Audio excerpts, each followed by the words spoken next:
नमस्कार श्रोताओं, आज मैं पूर्व सांसद जनरल डीपी वत्स आपको एक अहम मुद्दे के बारे में जानकारी देना चाहूँगा। तो मेरे साथ एक्सपर्ट्स का पैनल है। टॉपिक है सर्पदंश या स्नेक बाइट, जो आज के मौसम में बड़ा रेलेवेंट है। मेरे साथ मेडिसिन के professor and head doctor Deepak Gahlan बैठे, who is expert at treating snake bites। Doctor Sushil, जो रीजनल नोडल अफसर हैं स्नेक बाइट मैनेजमेंट के लिए। Doctor Rajiv Chauhan, Maharaja Agrasen medical college के मेडिकल सुप्रिटेंडेंट भी हैं और साथ में कैजुअलिटी के इंचार्ज भी हैं। और डॉक्टर ज्योति धनखड़, अगेन ए लेडी फिजिशियन। जहां तक टॉपिक का सवाल है, भारत मानसून पवनों के खंड में स्थित है। पूरे संसार में मिलियंस ऑफ स्नेक बाइट्स होती हैं, मगर फैटेलिटीज यानी death due to snake bite इतनी ही पूरे संसार में होती हैं और इतनी ही भारतवर्ष में होती हैं। करीब 58 से 60 हजार डेथ्स सालाना भारत में होती हैं, जो कि अंडर रिपोर्टेड है, क्योंकि कुछ पेशेंट्स तो क्लिनिक्स तक पहुंचते ही नहीं। ऐसे समय में, खासकर जब मानसून पूरे जोरों पे है, तो स्नेक बाइट्स बड़े फ्रीक्वेंट हो जाते हैं। हमारा हॉस्पिटल भी एक रूरल हॉस्पिटल है। पिछले 3 सालों में 198 केस रिपोर्ट किए गए और एवरेज पिछले साल 65 केस हमने रिपोर्ट किए हैं और 65 केसों में अभी तक कोई भी डेथ हमने नोट नहीं करी है। मोस्टली पेशेंट वेंटिलेटर पे गए हैं और वेंटिलेटर से भी बाहर आए हैं। और अभी 2 दिन पहले ही एक फीमेल 15 ईयर की स्नेक बाइट से एडमिट हुई थी। 5 डेज तक वो वेंटिलेटर पे रही, लेकिन इस समय वो बिल्कुल ठीक है और 1-2 दिन में हम उसको डिस्चार्ज कर देंगे। Thank you doctor Chauhan. Welcome sir. Snake bite होने के बाद, यानी वैसे तो प्रिवेंशंस भी की जा सकती हैं, मगर हिंदुस्तान की 60 से 70% पॉपुलेशन एग्रीकल्चर पे मुनस्सर है। भारतवर्ष में डेजर्ट भी है, जंगल भी हैं और खेती बाड़ी भी है। ऐसे हालात में मैं पहले डॉक्टर सुशील से पूछना चाहूंगा, ये नोडल अफसर हैं, कि स्नेक बाइट की प्रिवेंशन तो बाद में हम डिस्कस करेंगे, मगर स्नेक बाइट हो गया, सांप ने काट लिया, ऐसे हालात में मरीज क्या करे और मरीज के अटेंडेंट्स जो उसको अटेंड करने वाले हैं वो क्या क्या एक्शन लें। सर, अपने इंडिया में जो स्नेक बाइट्स होते हैं उनमें से लगभग 70% जो स्नेक्स होते हैं वो जहरीले नहीं होते। सिर्फ 30% स्नेक्स ही जहरीले होते हैं। और जो जहरीले सांप हैं उनमें से भी वो आधी बार, लगभग 50% ऑफ द टाइम्स, वो जब भी काटते हैं अपना जहर नहीं छोड़ते हैं। उनको ड्राई बाइट्स बोलते हैं। तो चाहे मरीज को जहरीला सांप काटे, बिना जहर वाला सांप काटे, चाहे वो अपनी बाइट में जहर छोड़े ना छोड़े, सबसे पहले मरीज को घबराना नहीं है। अगर उसको सांप काट जाता है तो ना तो उसे सांप पकड़ने की कोशिश करनी है और ना सर उसको मारने की कोशिश करनी है। सबसे पहले अगर उसके साथ में कोई है तो उसे पेशेंट्स को समझाना है कि भी घबराना नहीं है। घबराने से क्या होता है सर, अगर सांप जहरीला हुआ तो दिल की धड़कन बढ़ने से शरीर में जहर फैलने की गति बढ़ जाती है। और ठीक, उसको रीअश्योर करना है। रीअश्योर कर दिया, आगे क्या स्टेप्स आप लेंगे? हाँ सर, अगर जैसे सपोज करते हैं किसी किसान या मजदूर को खेत में सांप काट गया सर, पैर में काटा है, तो पैर में काटने के बाद गांव में ये धारणा रहती है, आस पड़ोस वाले ये बोलते हैं कि उसको बांध देते हैं ताकि जहर ना फैले।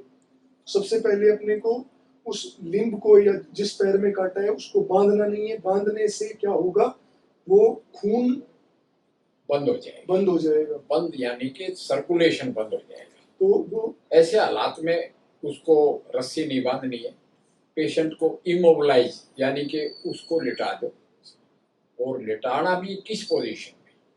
लिटाना सर, अगर पेशेंट होश में है तो इमोबिलाइज करके बैठ के भी वो कोई व्हीकल या एम्बुलेंस में बैठ के अस्पताल पहुंच सकता है। अगर बेहोश हो गया है मरीज तो उसको लेफ्ट साइड में उसके लिटाना है ताकि अगर उसको उल्टी वगैरह हो तो उसके फेफड़ों में ना जाए।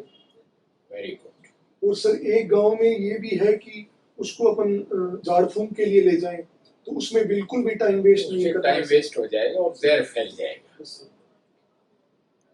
अस्पताल में पेशेंट इवैक्यूएट हो गया,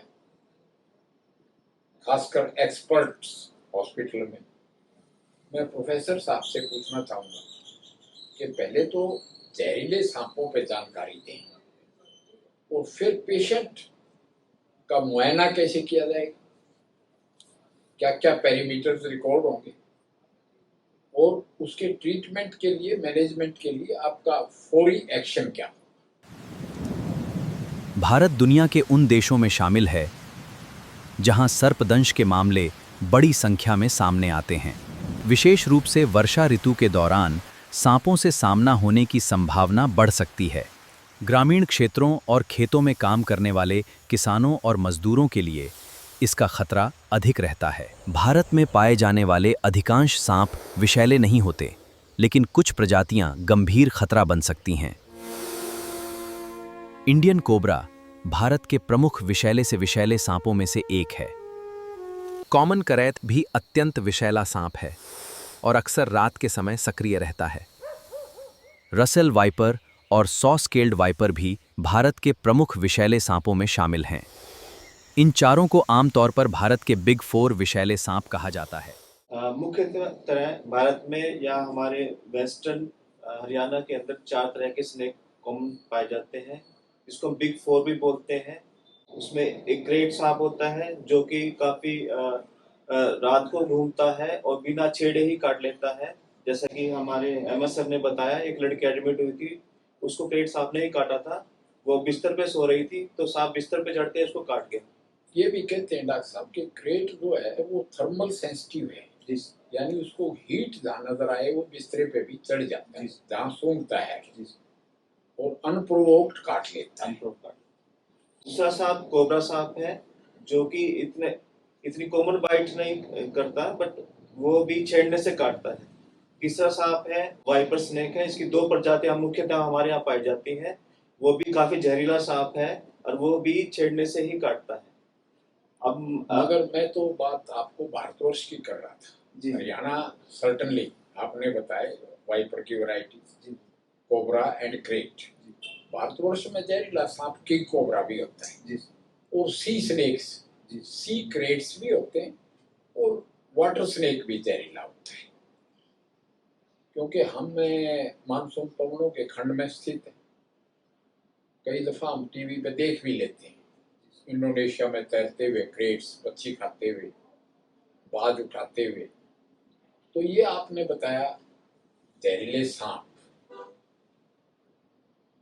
अब उनके जहरीले सांप ने काट लिया या किसी भी सांप ने काट लिया, पेशेंट आपके पास आ गया है हॉस्पिटल में, आप बताओ आगे कैसे बढ़े डॉक्टर्स और नर्सें?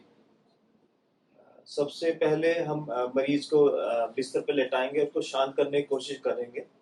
अगर पेशेंट मरीज होश में है तो हम उससे शॉर्ट हिस्ट्री लेना चाहेंगे कि आपको सांप ने कहाँ काटा है और आप क्या कर रहे थे उस वक्त, ताकि हम थोड़ा अंदाजा लग सके किस तरह का सांप था। और हम कोशिश करेंगे जहाँ वो बताए कि यहाँ सांप ने काटा है, वहाँ पे फैंक्स मार्क या सांप के काटने का निशान देखेंगे, ताकि उस एरिया को देख सके कि वहाँ पे कोई सूजन, कोई रेडनेस, कोई ब्लीडिंग तो नहीं हो रही, ताकि हम अंदाजा लगा सके कि किस तरह का सांप है ये। उसके बाद हम उसकी वाइटल चार्टिंग करेंगे, उसमें हम बेसिकली ब्लड प्रेशर मापेंगे, उसकी ऑक्सीजन सेचुरेशन मापेंगे, पल्स वगैरह चेक करेंगे।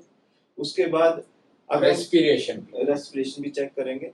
उसके बाद हम पेशेंट से सिम्टम पूछ सकते हैं या कि आपको क्या क्या महसूस हो रहा है। मोस्ट ऑफ द टाइम मरीज कहता है मुझे घबराहट हो रही है, जैसे डॉक्टर सुशील ने कहा अगर वो नॉन विनमस है तो पेशेंट को घबराहट, जी मचलाना, इस तरह के सिम्टम ही आएंगे।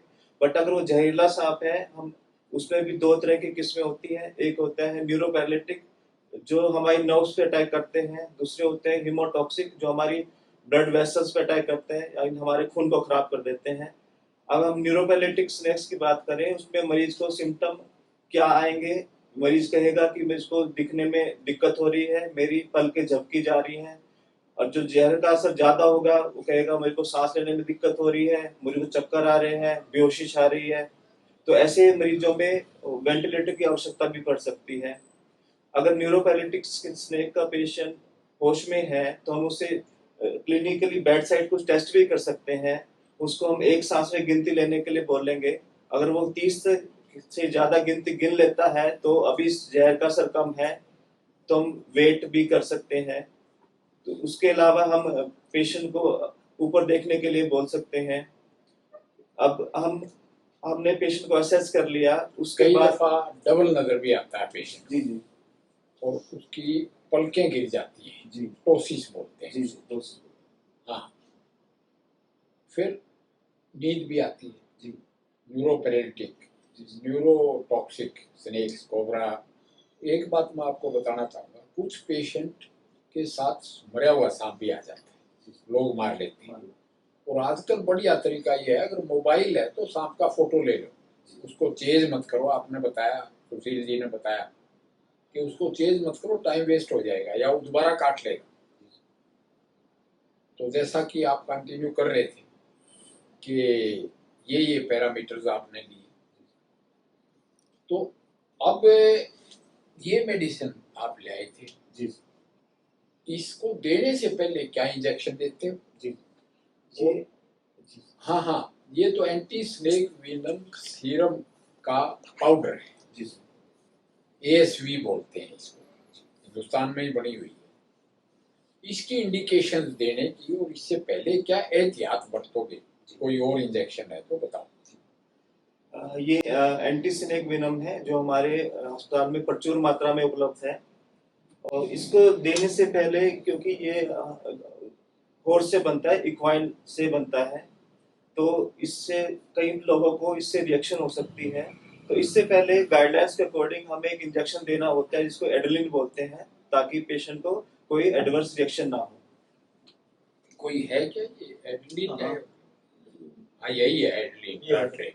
हाँ जी, हाँ, ये सीरम लगाने से पहले लगा देते हैं इसको हमें ताकि एडवर्स रिएक्शन। जी जी बिल्कुल सही। यहाँ मैं ऐड करना चाहूंगा सर, इसको सबक्यूटेनियसली यूज करना है। अच्छा, स्किन में ही लगा, स्किन में सब क्यूटेनियस, स्किन के नीचे। कई दफा इसको ड्रिप में भी डाल देते हैं, और डाइल्यूशन में। डॉक्टर धनखड़, वेंटिलेटर की नौबत कितने केसेस में आती है? सर अगर हम न्यूरोपैलेटिक स्नेक की बात करें और हीमोटॉक्सिक स्नेक जो काफी सीवियर स्टेज में पहुंच गया है, जिसकी किडनी डैमेज होने वाली है या फिर इंटरनल ऑर्गन में ब्लीडिंग हो गई है, तो सर इन केसेस में हमें 100% और वेंटिलेटर की जरूरत पड़ेगी। अच्छा, आप वेंटिलेटर से भी यहाँ इक्विप्ड हैं, एंटी स्नेक वेनम सीरम से भी, जी और साथ में एक्सपर्टीज भी है। जी बिल्कुल।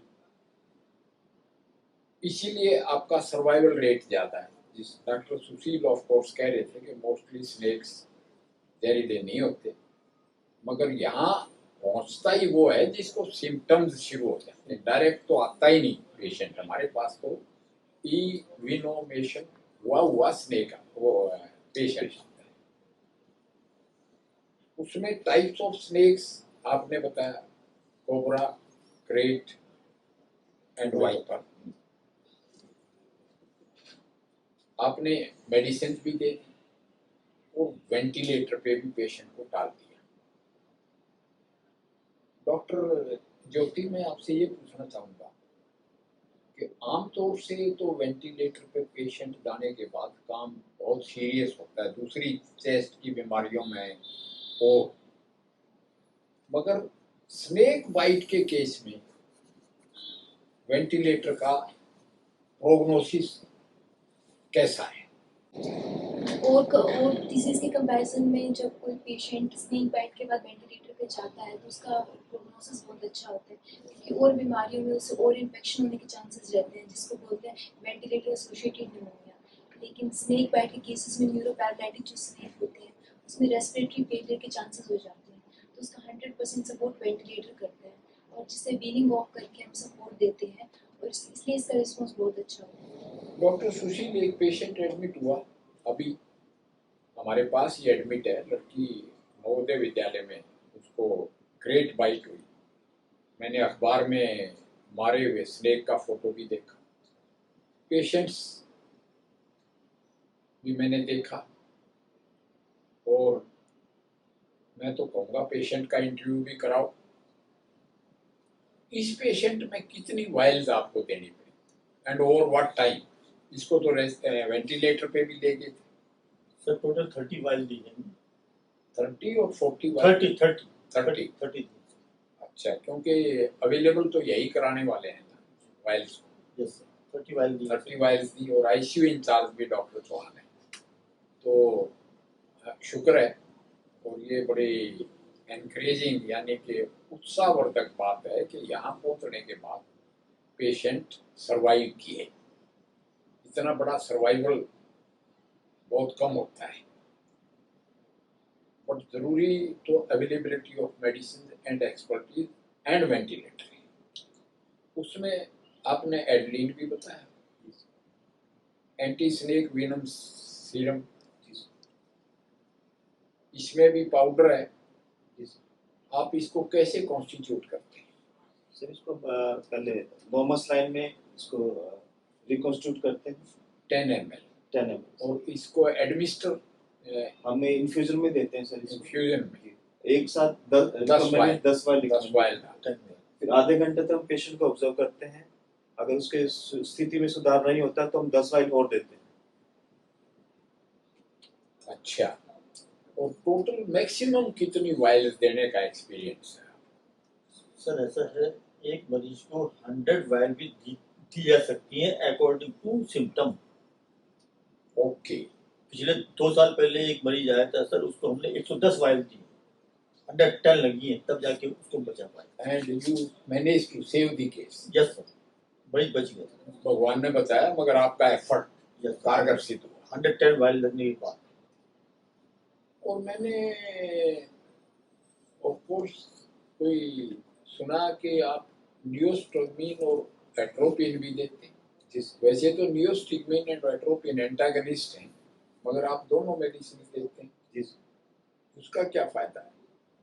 सर ये इस दवाई का फायदा न्यूरोपैरालिटिक स्नेक के अंदर है, स्पेशली क्रेट स्नेक के अंदर। इसमें हम दोनों ही मेडिसिन देते हैं, क्योंकि इसमें नर्व्स में एसिटाइलकोलिन बनना बंद हो जाता है, तो इसलिए हम नियोस्टिग्मिन देते हैं। बट नियोस्टिग्मिन अगर शरीर में ज्यादा हो, इसके अलग साइड इफेक्ट आ जाते हैं, तो उसे काउंटर करने के लिए हम एट्रोपिन देते हैं। इससे सीक्रेशन बहुत आते हैं नियोस्टिग्मिन। जी सीक्रेशन। एक मैं ऐड करना चाहूँगा कि वैसे तो किंग कोबरा में सबसे ज्यादा क्वांटिटी जहर की होती है, मगर उसकी bytes all over the world 4-5 ही होती हैं साल में फैटेलिटीज, क्योंकि वो डेंस फॉरेस्ट में रहने वाला स्नेक है, और वो तो सांप ही खाता है। वैसे हाथी जो मरते हैं, खासकर सिलीगुड़ी वगैरह के एरिया में, वो पहचान जाते हैं मरने के बाद, जब बदबू आने लग जाती है तो कहते हैं किंग कोबरा की बाइट है, यहाँ कोई किंग कोबरा है वो cobra, mamba, African mamba, king cobra, ये न्यूरोपैरालिटिक स्नेक्स ही है। Patient in case of discharge, doctor Chauhan क्या क्या इंस्ट्रक्शन देते हो आप? सर पेशेंट को रेस्ट करेगा, बेड रेस्ट करे। Okay 4 to 5 days। दीपक, आप एक्सपर्ट हैं, बताओ पोस्ट ऑपरेटिव क्या इंस्ट्रक्शंस पेशेंट को दें? सपोज डिस्चार्ज हम मरीज को एक तो अच्छे खान पान के लिए बोलते हैं, जैसे दूसरा जैसे सर ने बताया उसको एडिक्वेट रेस्ट के लिए बोलते हैं। अगर पेशेंट वेंटिलेटर पे रहा हो हम उसको सांस की एक्सरसाइज बोलते हैं ताकि फेफड़े अच्छी तरह खुल जाएं। दूसरी हम उनको हिदायत और देते हैं, जैसे सांप ने काटा है तो आसपास और भी स्नेक हो सकते हैं, तो अपने आप को प्रिवेंट करना है। हमने मच्छर वाली जाली में सोना है, हमने मच्छरदानी, जी मच्छरदानी, खासकर ग्राउंड पे सोना पड़े तो मच्छरदानी लगा के सो। जी सर, तो कोशिश करें बिस्तर पे सोएं, आसपास सफाई रखें, अगर झाड़ियां हैं उनको कटवा दें, और अगर आसपास चूहे हैं तो उनका भी उनके निदान करने के लिए उचित प्रयास करें। डॉक्टर ज्योति, वाइपर बाइट बड़ा पेनफुल होता है, तो खासकर मैं तो डेजर्ट में काफी एक्सरसाइजेज की हैं, वहाँ वाइपर बहुत होता है, और सास्केड वाइपर वाइपर के बारे में और इस बाइट की टॉक्सिसिटी के बारे में आप प्रकाश डालें। बेसिकली स्नेक्स दो टाइप के होते हैं, न्यूरोपैरालाइटिक और हीमेटोटॉक्सिक। जो वाइपर स्नेक्स हैं, सॉस्केड वाइपर और रसेल्स वाइपर, दोनों हीमेटोटॉक्सिक कैटेगरी में आते हैं। इसके लोकल सिम्टम्स ज़्यादा होते हैं, जैसे जिस जगह पे काटा है उस जगह पे सूजन आना, तेज़ी से सूजन आना, बहुत ज़्यादा दर्द होना, वहाँ से खून बहना, और लेट स्टेजेस में जाके किडनी पे भी इफेक्ट पड़ता है, बीपी कम होता है, ये सब चीज़ें होती हैं। और नाक से खून आना, आँख से खून आना और पेशाब से खून आना, ये सब इसके लक्षण होते हैं। पेशेंट की डेथ किस वजह से होती है? जैसे कोबरा बाइट में तो रेस्पिरेटरी फेलियर से हो जाती है, इसमें डेथ किस वजह से? मेटाटॉक्सिक स्नेक्स में मेनली किडनी पे असर पड़ता है, किडनी का डैमेज हो जाता है। Multi organ failure and internal bleeding. Maximum snake bites के केसेस तो खेती में काम करने वाले किसानों में या मजदूरों में, यानी एग्रीकल्चर वर्कर्स में होते हैं। उसके बाद स्नेक चार्मर्स और स्नेक हैंडलर्स में होते हैं, यानी कि ये सर्प मित्र या रेस्क्यू वाले, या मैंने सपेरों में बाइट होते देखा है, बड़ा सांप काट लेता है। फिर सोल्जर्स जो जंगल वारफेयर में काम करते हैं उनमें होते हैं, और क्योंकि सांप घरों में भी होते हैं तो घरों में किसी को भी बाइट हो सकती है। इवन कोबरा भी घरों में मिलता है, क्रेट भी मिलता है, वाइपर कम मिलता है क्योंकि वाइपर डेजर्ट में ज्यादा होता है। तो these are the people, outdoor workers, agriculture workers, जो ज्यादा एक्सपोज है स्नेक बाइट से, as compare to the people जो तीसरी मंजिल पे रहते हैं, पांचवी मंजिल पे रहते हैं, बहुत सर्द इलाकों में रहते हैं, वहां स्नेक बाइट कम होता है। एक मैं ये भी बताना चाहूंगा कि किंग कोबरा और कोबरा, खासकर कोबरा स्नेक काला शाह भी होता है, ब्राउन भी होता है, और मैंने ज्योग्राफी चैनल में तो इवन व्हाइट कोबरा भी देखा है, और बैंडिड भी हो सकता है, प्लेन भी हो सकता है। किंग कोबरा के ऊपर जरूर, और खासकर कोबरा जो स्पेक्टिकल्ड या शिवा मार्क जो तिलक लगाते हैं, मेरे को किसी ने जू में कहा कि ये शिवा मार्क इसलिए है कि अगर काट ले तो फिर भगवान शिव के पास पहुंच जाता है। Thank you the team of experts. Snake bite की प्रिवेंशन यानी हिदायत वैसे तो बताई डॉक्टर दीपक ने, मगर इसकी हिदायत पे एक अलग से हम किसानों को एजुकेट करने के लिए लेक्चर लेंगे। आज का जो लेक्चर था वो तो in case of snake bite के सर्पदंश हो गया तो फिर क्या क्या एहतियात बरती जाए और क्या एक्शंस जो आम आदमी के लिए भी है, जनरल पॉपुलेशन के लिए, और डॉक्टर्स और नर्सिस के लिए भी हॉस्पिटल में। और श्रोताओं, धन्यवाद। for kind attention.